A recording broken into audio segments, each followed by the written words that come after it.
புதுச்சேரி அரசின் கட்டுப்பாட்டில் உள்ள நிலத்தில் பாஜக பிரமுகர் கட்டிய வீடு பலத்த போலீஸ் பாதுகாப்புடன் இடித்து அகற்றப்பட்டது.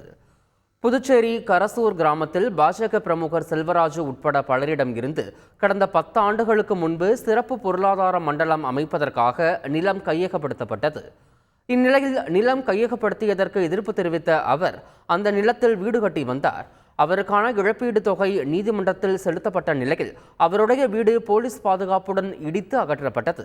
எதிர்ப்பு தெரிவித்த செல்வராசு குடும்பத்தைச் சேர்ந்தவர்களை போலீசார் குண்டுக்கட்டாக வாகனத்தில் ஏற்றி போலீஸ் நிலையம் அழைத்துச் சென்றதால் பரபரப்பு ஏற்பட்டது.